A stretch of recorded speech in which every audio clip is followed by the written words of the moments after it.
Hi guys, welcome back to the channel. So I wanted to just finish off this story that I've been following, that a lot of people have been following recently. The story about the track athletes where one got into some bother and was hit over the head with a baton. And as you already know, the girl who's been accused of hitting another track athlete over the head with a baton has maintained her story about it being an accident. She said the baton got caught somehow at the back of the other runner's back, and in trying to free herself, she hit the other runner over the head. She said it's not in her character to be violent or to attack anybody. This is an honor roll student. And as you can imagine, a lot of people are looking at the video and saying no. To many, it was deliberate. Now this runner has been charged with assault. Remember, this is a high school student. She has now been charged with assault and battery. But people are believing this student. And one group who's standing by this particular student, Alaila Everett, is the NAACP. They are rallying around her, literally. There's a good chance you've seen this video of a track meet in Lynchburg between a student from the area and an IC NAACP High School athlete. Now, charges of assault and battery have been filed. A lot to cover in this tonight. 10 on your sides. Markeisha Jackson was first to report this locally. She is live at IC NAACP with today's developments. Markeisha? Aisha and Tom, we got that charge of assault and battery confirmed by the Lynchburg Commonwealth's attorney, and Portsmouth NAACP says it's concerning, saying that the viral video that many have seen does not warrant this kind of response. We have to take care of our children more as a people. We should not have adults attacking young children on either side. That's what Alaila Everett had to say about the extensive backlash his daughter Alaila has faced after a viral incident brought nationwide attention to the family. In the video, Alaila is seen striking an opponent, Kaylin Tucker, with a baton from behind. Alaila says her opponent was running very close to her. The closeness caused Alaila to lose her balance. In an attempt to regain it, she pumped her arm forward to regain her stride, and that's when Tucker got hit.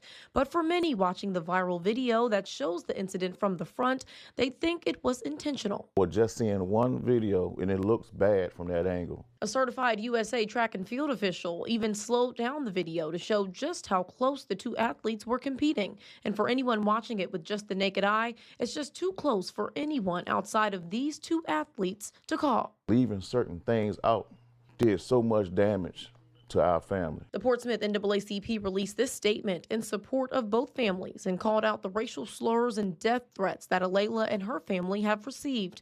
Lynchburg Commonwealth's attorney Bethany Harrison says a petition for 1 count of assault and battery has been issued. In response to that, Portsmouth NAACP saying, quote, "We are committed collectively to ensuring that the criminal justice system, which we feel is not warranted in this situation, is executed fairly and based on due process."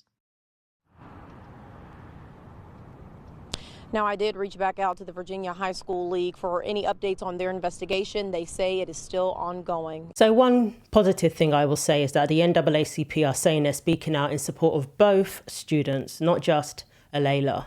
And, you know, that's fair enough because according to Alaila and the family, she has been receiving death threats, all sorts of backlash online. As you can imagine, we all know how cruel the internet can be. And this is a high school student. In saying that, people have looked at the video. Most people believe the camera doesn't lie. But there are other factors involved, such as her saying that she lost her balance. But from what I've seen, in terms of the reaction, most people seem to believe that this was deliberate because of the way the arm was motioned. It was raised up and it went down. You know, that's enough for most people. So I don't believe this young lady should be receiving death threats. We all lash out at times in different ways. And to me, this appears to be somebody who lashed out.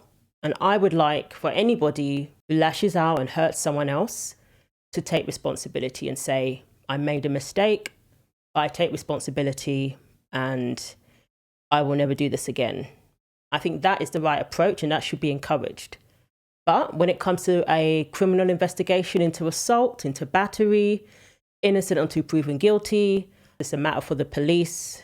Let them do their investigation. Let them look at all the evidence and then come to the correct conclusion, whatever the courts decide. I think it needs to be looked into because this is very serious. Kaylin Tucker, she suffered from a concussion as a result of this, and they suspected that they may be a skull fracture. So this is very serious. I mean, a head injury can be something that's long term. I don't think just because of the age of the people that we should just dismiss it and say, oh, well, you know. And I don't think we can just take the young lady's word for it. It needs to be looked into. That's my opinion. We stand with you. That's why we're here. We stand with you. We support you. Thank y'all for supporting me. Because nobody else wanted to hear my story except for people that know me and people that know I would never do anything like that. I would never harm anybody. I'm not a fighter. I'm not even confrontational. I wouldn't even do that on purpose. And I thank y'all for believing in me, and I love y'all.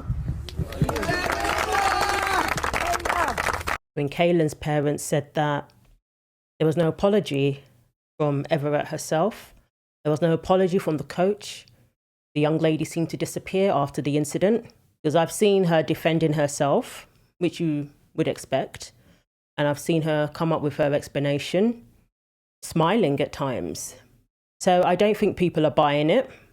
But again, innocent until proven guilty, no death threats, no threats towards this high school student. And we have to remember, this is a high school student. But the girl who was also hit on the head with a baton is also a high school student.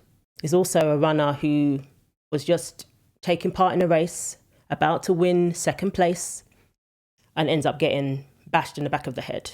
And Kaylin and her family have every right to ensure that this is investigated thoroughly, to demand that this is taken seriously, and to demand that charges are filed, because she was hit on the back of the head while simply participating in sports. Now, I don't know whether it was the family who initiated this. It doesn't need to be the family. If there's a suspected assault, then the police will investigate it. And clearly they see there is a reason for charges to be filed. So they had a rally one day after she was served with a misdemeanor battery and assault charge. Dozens of individuals were seen attending the rally as Everett delivered a tearful speech where she thanked her supporters while sobbing, or at least appearing to be sobbing. I'm just saying. Portsmouth NAACP President James Boyd also spoke at the rally, alleging threats and slurs that have been directed at Everett's family. The Everett family has experienced racial slurs. They've experienced death threats. And we think unequivocally that those things are unacceptable.